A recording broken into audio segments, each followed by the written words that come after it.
And then the other group that we work with are the folks who come to High Impact Philanthropy Academy. And I'd have to say one of the modules, and the whole curriculum you can see is on our website. The module that's probably grown the biggest is the one that we call Aligning Capital with Values and Impact. And that's where we talk about all the different ways you can use your wealth so that it is aligned with what you care about, right? Because, that misalignment can feel terrible. And we've actually had people who realize belatedly that their foundation was focused on one thing, but the corpus of that foundation was actually not invested in things that would reinforce their grant making, right? And so we have people who are like, oh, like this has to come into alignment. And especially for some of the smaller family foundations, it's a way that they can punch above their weight, right? Because a lot of foundations, they might have a relatively smaller endowment. They are giving philanthropic gifts and grants. But if you're going to sort of only use the minimum required of 5%, right? 95% of the capital that is available in that incorporated private foundation, that's a lot more that could be at work for the charitable purpose of the foundation. So there are a lot of private foundation folks who are like, we're not as big as the Gates Foundation. So we actually have to think about all of the resources so that we can have greater impact. Again, that phrase punch above our weight sometimes comes up with those smaller family foundations. Thank you for that. And I think this is also a good time to sort of give a plug for Impact PHL, because one of the great things that Impact PHL does is really help people who want to have impact identify impact investment opportunities locally here and in this region, but also, across sectors and to really get specific about what some of those things might be. And Isabel, Um, I'll give a double plug to that because okay. the alumni, our academy participants come literally from around the world. Mhm. And several of them who are not in Philadelphia, when they learn of your summit, they have come because I think you have convened a really active and engaged group, and the programming of your summit is helpful, even if you're not going to be investing, in this region. And I know some of our Academy alums actually have been speakers at the summit. So just kudos to you and what you've built, and it really is a terrific resource. Thank you. Um, that's for Corey and Meg and Coffee and And she John and the paid me team. nothing to say that, just Well, to I'm be just a clear. volunteer.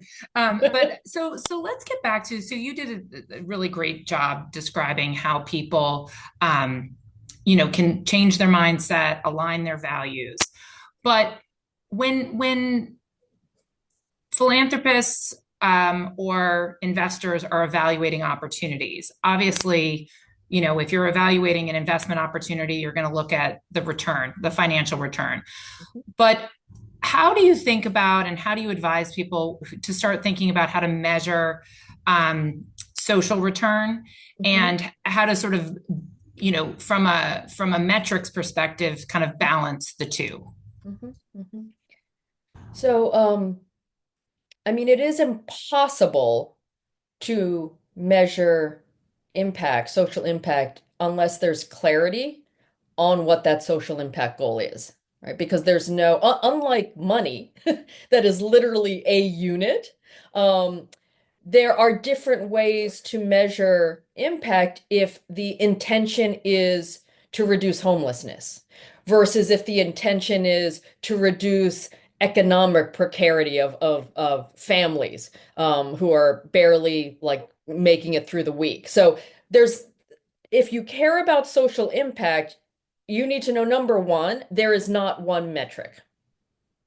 And the only way to determine an appropriate metric is to get really clear on what is the intended social impact goal of this, whether it's a philanthropic gift or a financial investment in a social enterprise, for example. And I'll say that though I have great colleagues that I work with at Wharton, I can only speak from the standpoint of investments and philanthropic gifts whose intent is to create social impact. Right? I mean, there are certainly financial investments where the investor doesn't care about social impact, right? And there are even some philanthropic gifts where actually social impact isn't actually why they're doing it. They're just doing it because their friend happens to be on the board of the organization and they're not really. So I can only talk about the ones where there's a clear intent. And in some cases, it's much easier because there's almost a purity in philanthropic gifts where a philanthropic gift, by definition, from a financial standpoint, is a negative 100% financial return. You are out that money. It is a gift. Whereas the way we and our colleagues at Wharton describe an impact investment, it has an intent of creating social impact and a hope or expectation of something better than a negative 100% financial return, right? It could be a fantastic financial return, like some of the Academy alumni who have made investments, for example, in green tech, because that aligns with their values and their philanthropic giving, and they really care about addressing climate crises and a sustainable environment. Sometimes some of that green tech investment has outperformed a lot of their other financial investment portfolio. So it can have an outsized financial return. And there are others where, you know what, I'm just hoping to almost like a recoverable grant, or if you're a foundation at I would just like to have something better than a negative 100 percent financial return. Maybe it's going to be a no interest loan to a nonprofit who is reliant on government contracts, right? And, the government doesn't always pay its bills and contractors on time, and it doesn't always pay in a way that these smaller nonprofits are able to pay their staff. So, that's a way where the funder knows that that money is going to come back, and they'll make a bridge loan and a zero interest return, and that way that's recyclable money from the foundation standpoint. So it's the social impact aspect of it is the same. I think the the trade-off for any investor is to the extent that how much of this particular investment is going to be for, some people would say impact first versus I'm going to consider impact as material, but it's really about getting a high financial return, right? You'll see the way I said it, impact is a consideration throughout, but for sure there will be trade-offs, just like there's trade-offs in a grant, right? There's no perfect optimal opportunity. That's really helpful. So as I mentioned at the beginning of the call, I mean, my background is, in the nonprofit space. So I was on the side of the table of every year, starting with a goal for foundation, for private philanthropy to support us. I was in the homeless services space, and then applying for grants, having events, meeting with donors. And that isn't, to start at zero every year is a challenge, right? So what advice would you give to nonprofits who maybe rely either solely on philanthropy, but at least mostly on philanthropy, maybe some government contracts, who are looking to create something that would align more with an impact investment or leverage like a program related investment? How would you advise sort of the nonprofit community to think that through? And I apologize, this is a new question, but I know that there's probably a lot of nonprofit folks on this call who are wondering, I'm used to my annual giving campaigns, but I'd like to be able to present something more to someone who's more interested in a recoverable grant or a PRI, and how should a nonprofit be thinking about that? of course, it depends on mission, but sort of what would some of the considerations be, um, that you would advise? Mhm. So you're right that it depends on mission, but I think even more importantly, it depends on business model. So if there is no source of earned income, then you have to be reliant on philanthropic support or sponsorships. Um, and there will always be a need for nonprofits and philanthropic support. One thing that we teach in both our graduate program as well as in the academy is there are three sectors. There is the government sector, there's the business sector, and there's the nonprofit philanthropic sector. The nonprofit philanthropic sector has the least amount of financial capital available to it, but it can go places where nobody can yet figure out how to make money and that are too politically hot for any public agency or government official to go. It is truly society's risk capital. The ultimate risk capital is the capital that is being deployed by philanthropy to nonprofits. And so until a nonprofit can figure out who's going to pay, and the payer could be a client, a customer, a government agency, somebody, you can't have access to PRI money or impact investing money until you figure out that part of your business model. And there are some folks who are working on some of the most important but most intractable issues. And they're intractable precisely because nobody has figured out yet who would pay for it. It's the stuff that we as a society think is important, but the market, there's a major market failure, right? And there's no payer for that yet. So I wouldn't Sorry, like that's really helpful. yeah, if it's because I sometimes worry that like nonprofit leaders, understandably, are always trying to figure out how can I better finance my work, right? So that we can have greater impact. And they'll hear of like other organizations that are getting money, like government contracts or PRIs or other systems. And I mean, you said it first, what is your mission?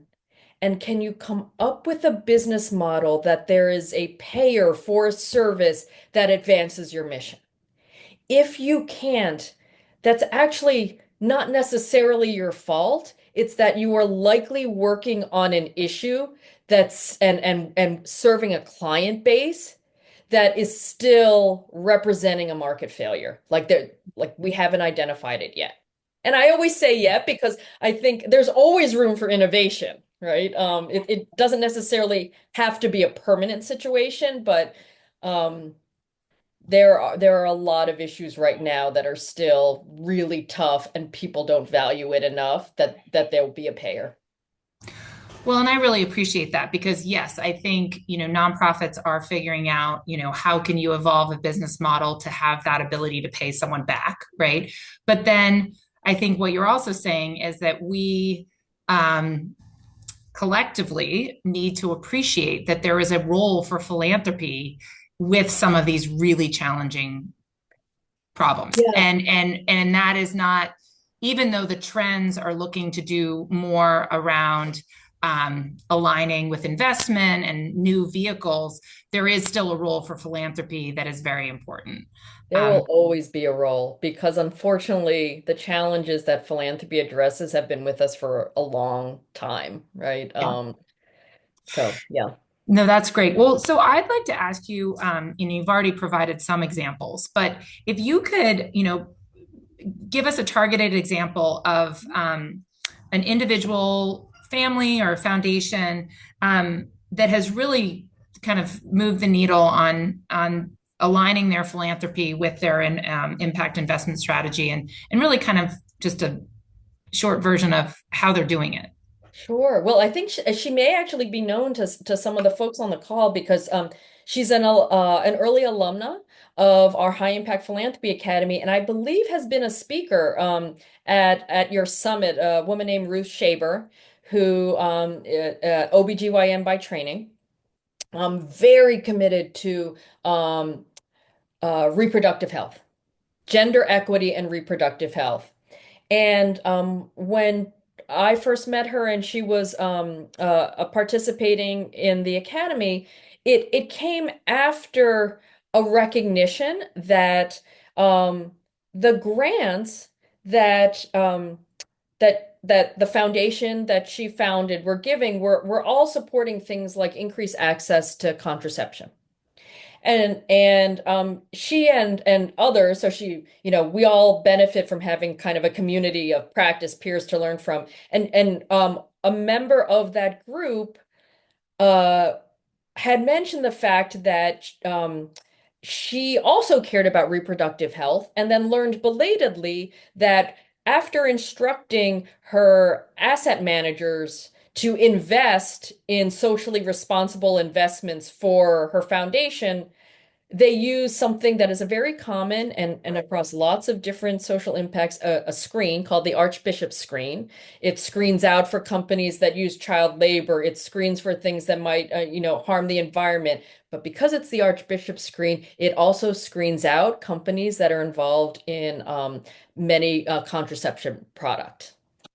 That's an example of that is a major misalignment. And so what Ruth did is she committed to having 100% of the foundation's portfolio going towards impact. So she used philanthropy to seed new knowledge that could then influence policy.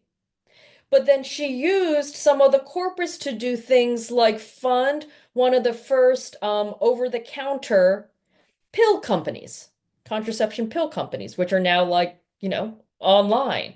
And so she knew what she cared about, which is gender equity and reproductive health. And she looked at the different types of capital and the different opportunities that that capital could be deployed in, and then started creating a portfolio. And some, like some of the knowledge for the field that would influence policymakers, there was no payer for that. That was philanthropically funded. But there is a market for over-the-counter contraception pills.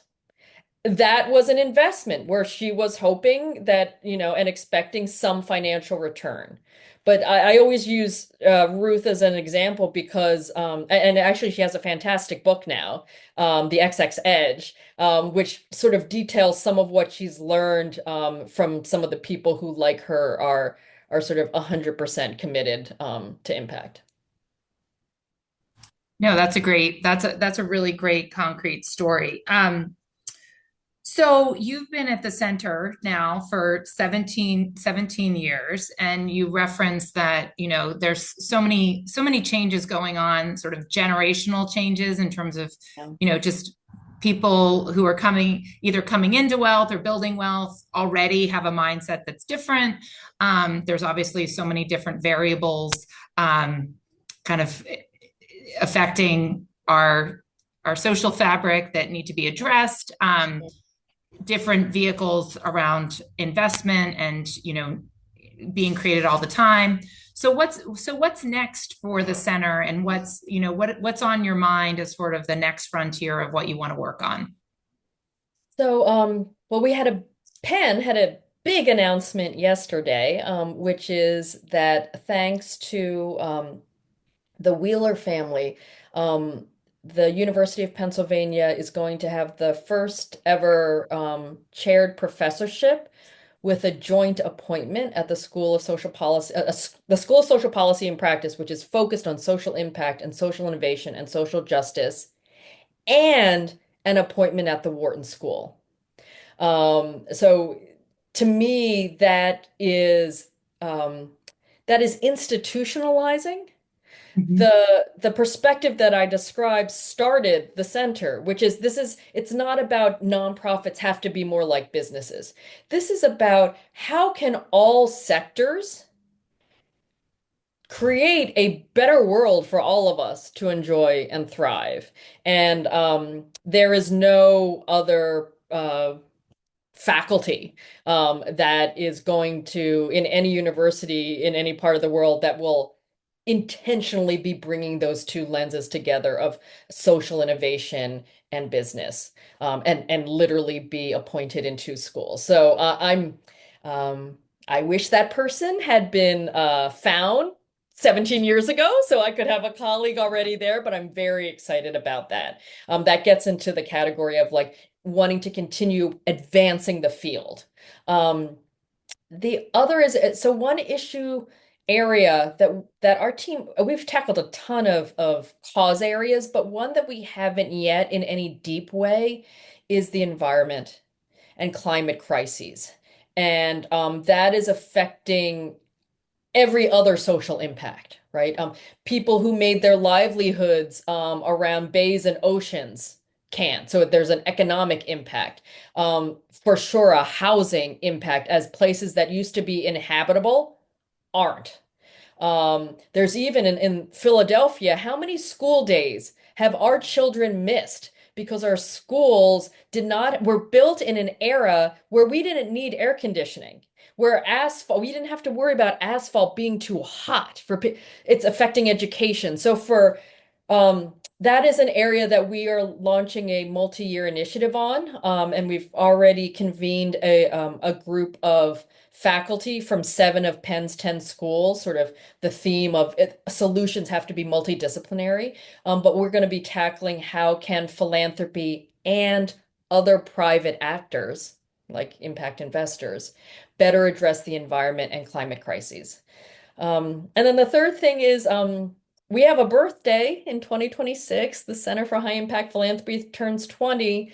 And that also happens to be the 250th birthday of this country. And Philadelphia, as all we proud Philadelphians know, played an essential role in that. And so we are actively thinking about how do we take that moment and not just celebrate, what we've all done, but really paint a vision for how we can all do better. So those are the three things that at least today I'm most excited about. Well, that's a lot. And that's awesome. So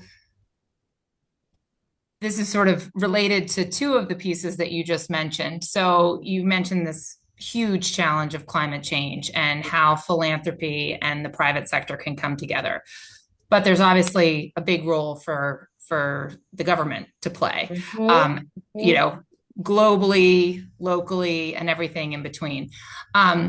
We also mentioning Philadelphia, we're living in a city now with some really ambitious goals around safer, cleaner, greener, with economic opportunity for all through the Yep. Parker administration. So, from your perspective, how does government get involved in this conversation and this sort of movement to align impact with investment, and what is the government role, from a policy perspective, from a regulatory perspective, or from a customer perspective, even for some of these impacts, and what does that look like?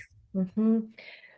So it's a great question, and it goes back to sort of what we teach and what we believe, which is if you really want to advance social impact, it requires the contributions of all three sectors. And unlike in other parts of the world, the United States has a very robust, very big and structured nonprofit philanthropic sector. And since the beginning of this country, um, we as a country have, there's been an ongoing negotiation between those three sectors. Who's responsible for what, right? There was a time where the more more public goods or social services like healthcare, like a safety net, was actually taken on more by business. Um, and so I think there's a role that sort of philanthropy can play in influencing policies that can reinforce the social impact goals that those funders seek. So for, one example would be things like, philanthropy doesn't just provide direct services. Philanthropy has always supported direct services to people who could never pay for those. It has also, strengthened capacity of systems, lots of organizations working on the same issue, um, policy and advocacy, and research and innovation. We call those the four plays. And I feel like a lot of funders are, they confuse lobbying with policy and advocacy. And they don't use their philanthropic funds to raise awareness of the issues that they care about or even influence public policy. So, one example of another alum from our academy, she cared very deeply about mental health and addiction, substance use disorders, something that we have seen an epidemic of over the past couple of decades, especially. And insurers, so that's a private business, were not reimbursing mental health services at the same level that they would reimburse physical health services. So philanthropy raised awareness of that to influence policy so there would be parity. That's an example of it took all three or takes all three sectors to be able to have to take care of mental health issues much better, especially given how many more people are affected by them. So it's a, you know, figuring out who can play what role and philanthropy is philanthropy is not that much money, but its superpower is it's not accountable to voters or taxpayers, and it doesn't have to turn a profit, which means it can do things that the other sectors can't, like advocate for a different system for reimbursement of mental health care.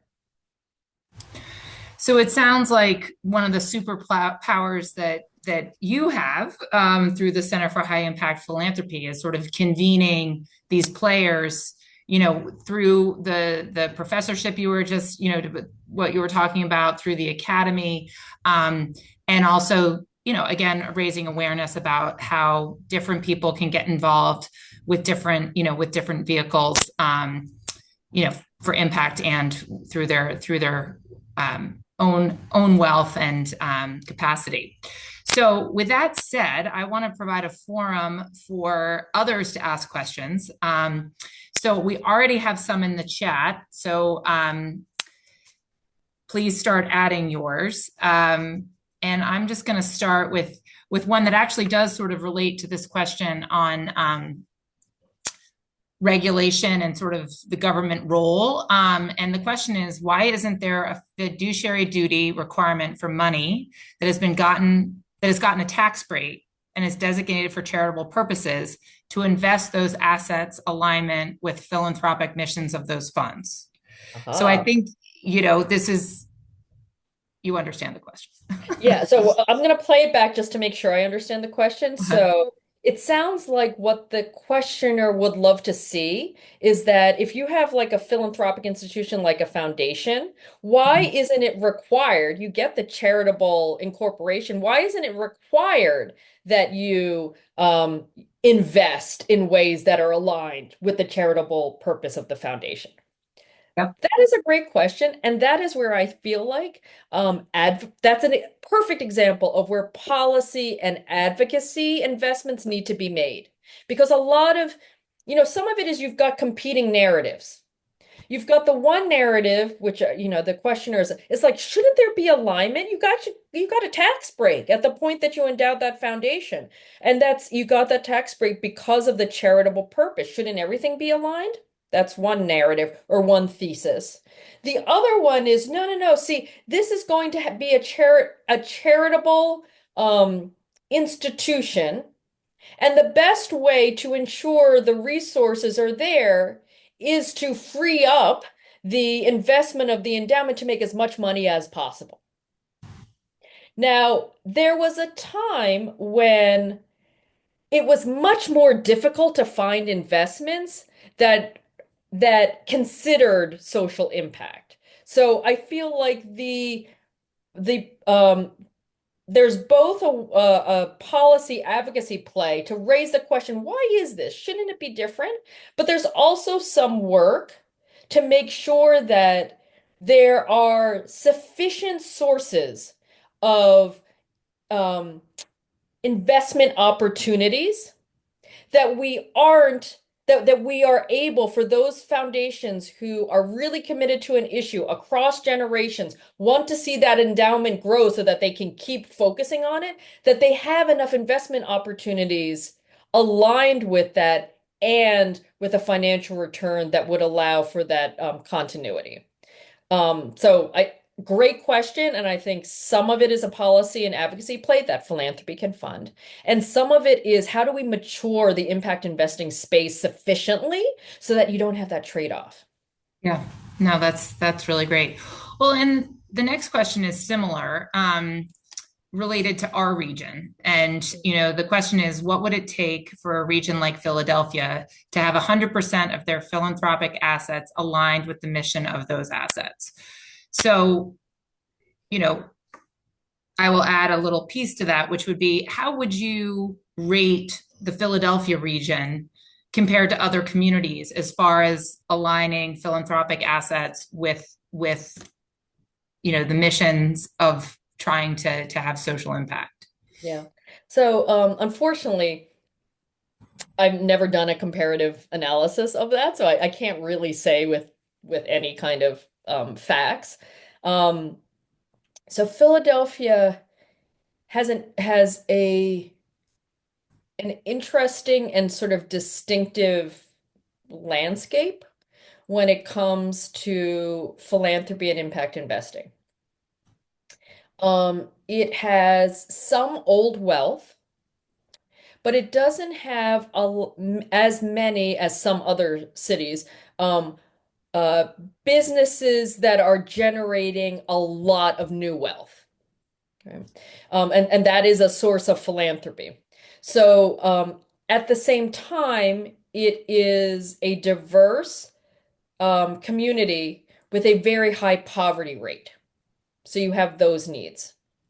And it's a kind of funny place where I feel like people who might identify as being in part of this region or being Philadelphians don't actually live and work in the city.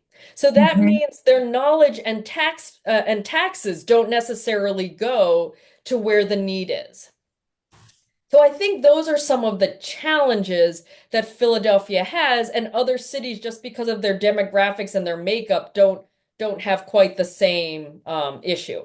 I think the need to unlock more capital for social impact is really critical and now. Like I don't know how many of the folks on this call were at the event where Raj Chetty, who's an economist at Harvard, recently shared his latest findings of I think it was 50 metro areas. Um, and he looks at mobility. So the ability of the child who is in a lower economic status to move up. And sadly, Philadelphia's mobility rating dropped. And we should all be worried about that. Nobody wants to live in a city that has less and less opportunity for the next generation. Right. So I welcome conversations on how do we reverse that. Mhm. And I think it's coming up with ways that we are unlocking all of the capital. And by that I mean philanthropy, business, and the best use of our taxpayer dollars. Yeah, thank you. No, that's really insightful. So kind of back to a nuts and bolts question. Um, this comes related to social enterprises, and if you could sort of further discuss the criteria that family foundations use for various ways to participate in funding social enterprises. So direct equity, investment in the entity, a loan, grants to nonprofit customers of the social enterprise that would enable them to become customers. What are some of the ways that a family foundation or a philanthropist could get involved with supporting social enterprise through an impact I, investment? Yeah, I mean, I feel like the questioner provided some great examples, all. And I think why do some family foundations not use all those different tools, right? Sometimes it's just lack of awareness. So that, that's why I've encouraged so many of our Academy alums to consider the summit because there's an education aspect of this. There's also, for a lot of these family foundations, the wealth is managed by asset managers who are not trained in impact. So the people that they're trusting and that they may need to go to in order to unlock the capital may be giving them messages that are preventing them from using some of the instruments that the questioner asks. So that's so some of it is like they're just ignorant as to all the different ways they could support social enterprises. They may actually have people on their team who are preventing them from doing it, giving them bad advice or just being confused as to why would you do this? Don't you need to get the highest financial return? The grants are for the good stuff. This is for, making as much money as possible. Um, I mean, that is one of the reasons why we have always emphasized in the academy the cohort.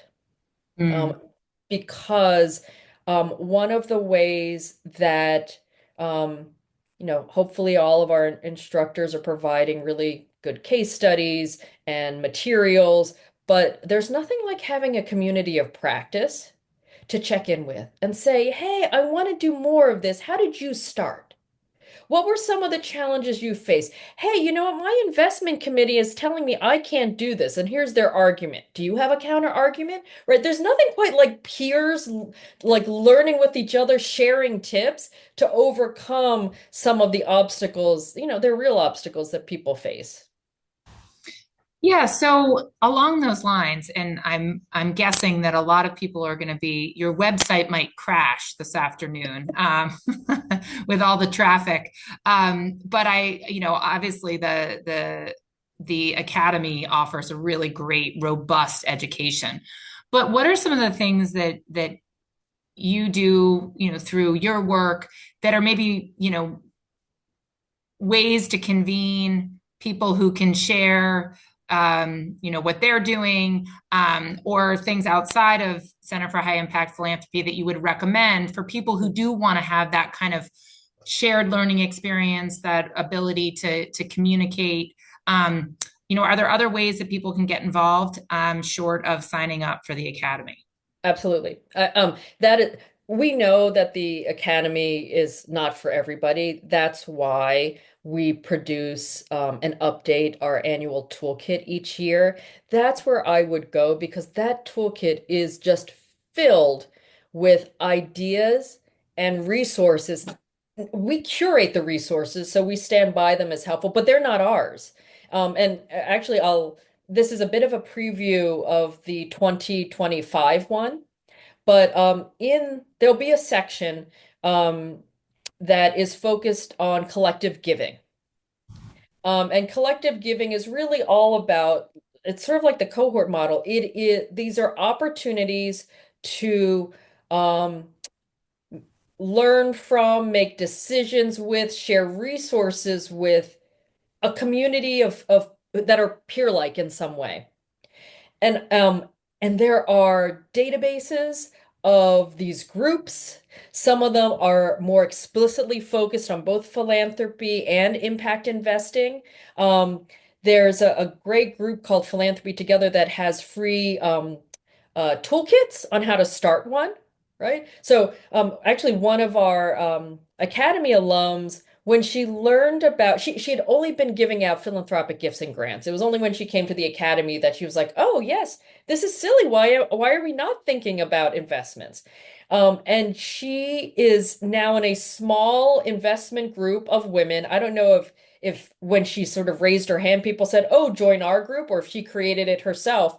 But and they are syndicating deals amongst themselves, on a regular basis. And then she came back and talked to the last Academy folks, and they said, "Ooh, is like, can I get in on that?" So, I would say if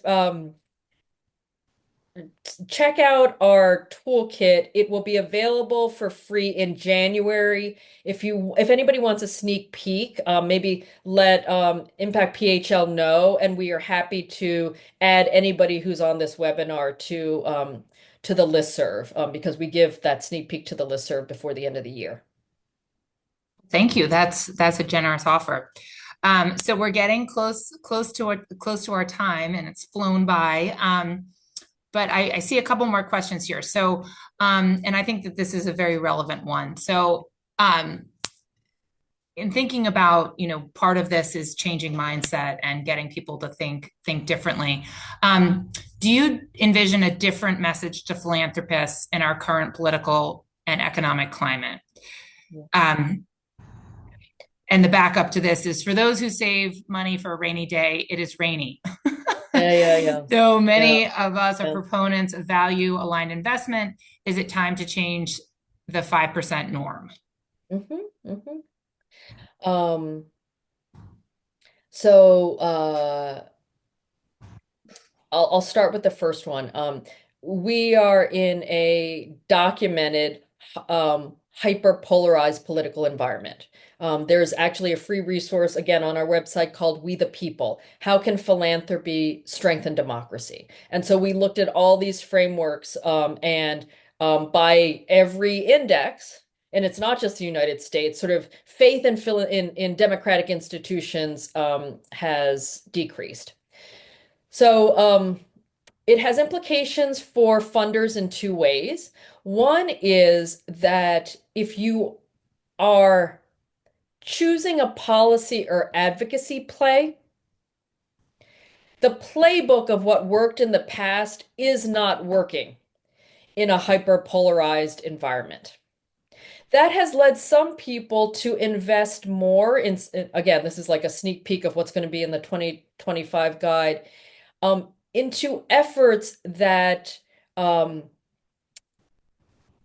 can decrease polarization and increase the availability of reliable civic information.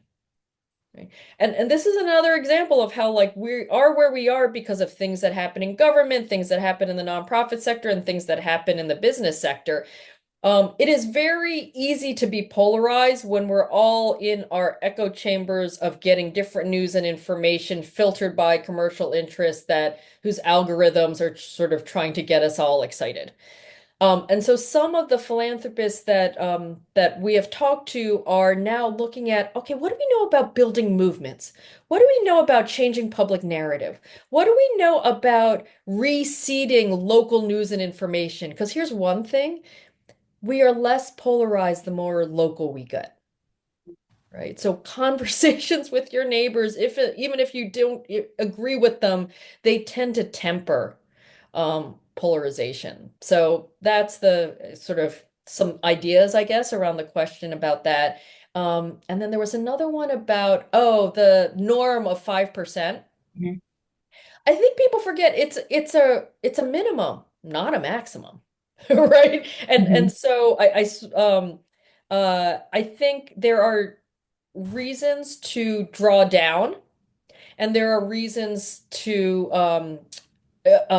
pers exist in perpetuity. It is not obvious which one is better, to tell you the truth. And so I sort of feel like know what your thesis is. Um, is there a moment in time where you feel like if we spend it all, we can avoid, the crash? And there's another thesis which is this is something a societal challenge that's going to keep existing. And if we're not there for the next generation, nobody may be. So we've got to make sure we're still there. Those are the two theses. I sort of feel like pick the one that fits where you are now. That's really helpful. Well, we're at 1:59, and I want to properly thank you, Kat, for your time. I want to acknowledge everyone who joined us today. You are here because you care about this issue, and I'm guessing that you are looking to leverage your assets for good. So I do think we learned quite a bit today about how to think about doing that. But I would again just encourage you to stay connected with Impact PHL, particularly about getting involved in impact investing if that's something that you're looking to do. And then thank you to Kat for her generous offer to share the toolkit. I think we all have a lot to learn. But I would just, knowing we have less than a minute, it's all actually we're at time. Kat, what would be your final call to action for this group between now and the end of the year? Oh, uh, think impact, and find opportunities to deploy your capital now. And I just, we talked about a lot of opportunities, and you already know of some through Impact PHL, and our website is there to help you do it. So yeah, act now. Wonderful. Well, have a wonderful holiday season, everyone, and thank you so much for joining us today.